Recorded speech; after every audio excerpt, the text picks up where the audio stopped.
Halo semuanya, selamat datang di HCI Week kelima dengan topik UI UX. Pada pembahasan kali ini akan dibagi menjadi 4 bagian. Yang pertama design thinking, deliverables, roles, dan juga example. Nah, design thinking ini kita melihat kerangka desain secara menyeluruh tentang dunia UX ya. Kemudian deliverables ini tidak cuma ngomong teori doang, tapi deliverables menunjukkan output apa yang diharapkan dari seorang UX designer. Kemudian ada roles. Roles ini menjelaskan pekerjaan-pekerjaan di bidang UX. Kemudian berikutnya examples, ini adalah contoh-contoh UX, supaya kalian memiliki gambaran dan bisa membedakan antara UI dan juga UX. Nah, UX itu selalu diasosiasikan dengan UI. Nah, ini benar ya, karena memang selalu dikaitkan, bahkan orang-orang sering kebalik-balik gitu ya, antara UI dan UX, atau orang-orang sering menyamakan UI dengan UX ini. Nah, UX itu berkaitan dengan segala sesuatu yang visual, estetik, look and feel dari produk, termasuk brandingnya, bagaimana layout, warna, tipografi itu mencerminkan brand identity suatu perusahaan. Nah, sedangkan UX ini lebih ke usernya ya. Jadi di sini jelas perbedaannya bahwa UX itu tujuannya memberikan pengalaman yang baik. Lebih jelasnya nanti ada di bagian example ya. Lalu UX itu membahas problematika yang dihadapi oleh user serta solusinya nanti seperti apa. Seperti itu ya. Nah, ini adalah piramida UX. Di sini bisa kalian lihat piramida ini memiliki tingkatan, mulai dari yang paling bawah sampai yang paling atas. Dan kalian lihat piramida ini mengkerucut ya. Nah, ini semua adalah kategori-kategori dari UX. Piramida ini menunjukkan banyaknya aplikasi, website, produk interaktif di luar sana yang dikategorikan dan dikerucutkan seperti piramid. Nah, dibagi menjadi 2 bagian. Yang atas ini adalah bagian yang subjektif, yang tidak mudah terukur, dan sedangkan yang bawah ini objektif karakteristiknya. Jadi ini bisa terukur. Suatu produk bisa dibilang dia fungsional kalau memenuhi syarat tertentu ya. Ada parameternya. Nah, kita akan mulai dari yang paling bawah, fungsional. Nah, fungsional ini paling banyak di sini ya. Artinya, fungsi aplikasi berjalan sesuai yang diharapkan. Jadi tombolnya berfungsi dengan baik, gambarnya muncul, tidak ada dead link untuk website. Jadi semua fungsinya ini ada ya di sana. Kemudian kita ke reliable. Jadi reliable ini aplikasi yang dapat diandalkan. User bersedia untuk menggunakan aplikasi tersebut untuk membantu mereka. Jadi contoh ya, kalau kalian beli HP baru, kalian pasti punya aplikasi yang namanya kalkulator. Nah, karena di HP kalian ada kalkulator, tidak mungkin kalian ke misalkan Play Store atau App Store untuk cari kalkulator lain gitu ya selain dari HP. Nah, ini kalian mengandalkan aplikasi ini. Ketika mau menghitung sesuatu, kalian mengandalkan app tersebut. Nah, app tersebut ini bisa membantu kalian untuk bisa menghitung dengan benar, gitu ya.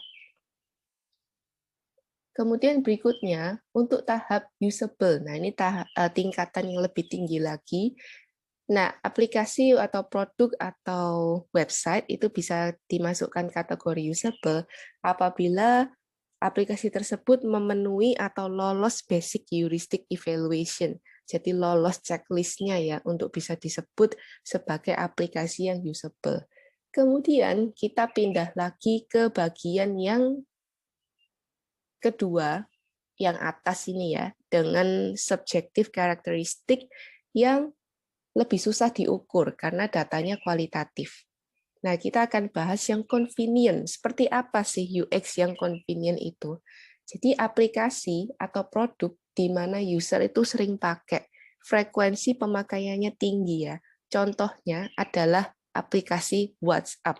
Jadi menurut data, 53% pengguna WhatsApp di Amerika Serikat setidaknya buka WhatsApp atau WA sehari sekali. Jadi itu menurut penelitian ya, menurut survei maksudnya. Kemudian apalagi, misalkan untuk anak-anak generasi Z, mereka convenient dengan aplikasi Instagram, misalkan sosial media. Jadi berapa hari sekali anak-anak muda ini generasi Z membuka aplikasi yang namanya Instagram. Jadi convenient ya, sering dipakai. Kemudian naik lagi tingkatannya, ini UX dalam kategori enjoyable. Jadi enjoyable ini aplikasi di mana user tuh sangat puas, user mau mempromosikan, men-share kepada teman-temannya. Jadi user enjoy gitu ya menggunakan suatu produk interaktif sehingga dia masuk ke dalam tingkatan enjoyable ini. Nah, kemudian naik yang paling atas, nah ini adalah tingkatan UX yang paling tinggi, yaitu significant. Significant ini aplikasi yang user cintai. Jadi ibaratnya kalau ganti HP, pasti install aplikasi ini pertama kalinya. Jadi user bersedia untuk berkontribusi agar aplikasi menjadi lebih baik. User bersedia membayar aplikasi tersebut gitu ya. Entah itu subscription fee, bayar di depan, atau in-app purchase. Pokoknya dia rela bayar gitu ya untuk bisa mendapatkan aplikasi tersebut. Nah, pasti Anda pernah punya produk interaktif semacam ini ya. Nah, tentunya tujuan globalnya adalah untuk mencapai puncak ya. Misalkan kita mau mendesain produk interaktif, tentunya tujuan globalnya adalah mencapai yang paling atas ini. Produk interaktif itu bisa begitu dicintai user sehingga dia rela membayar gitu ya, atau pokoknya rela subscribe atau apapun untuk bisa mendapatkan aplikasi tersebut. Namun tidaklah mudah untuk menuju ke sana ya, jadi butuh pengembangan produk yang berkelanjutan. Baik, saat ini kita akan bahas design thinking process. Nah, bisa dilihat ini adalah fase atau proses desain produk atau app atau website interaktif ini. Nah, kita bisa lihat ada empathize, define, ideate, prototype, dan juga test. Fase ini merefer ke model interaction design ya. Kita sudah bahas di week pertama dan juga fase-fase ini tetap mengedepankan user. Jadi user centered design. Walaupun di sini tidak tergambarkan ya gambar usernya, kemudian pokoknya usernya tidak tergambarkan di sini. Nah, kita akan lihat ada 5 fase, mulai dari yang empathize sampai yang testing. Nah, untuk tahap empathize ini, apa yang dilakukan? Yang dilakukan adalah memahami user. Memahami user dengan cara ya mengumpulkan data, survei, wawancara, kemudian dianalisis. Pokoknya memahami user gitu ya. Nah, kemudian bagian bawah ini adalah deliverable. Jadi output dari proses ini. Jadi bentuknya adalah interview report, observation report, kayak gitu. Nah, ini adalah deliverable dari ini ya, proses ini kayak gitu. Jadi untuk empathize, laporan atau outputnya berupa laporan interview, laporan observasi, survei.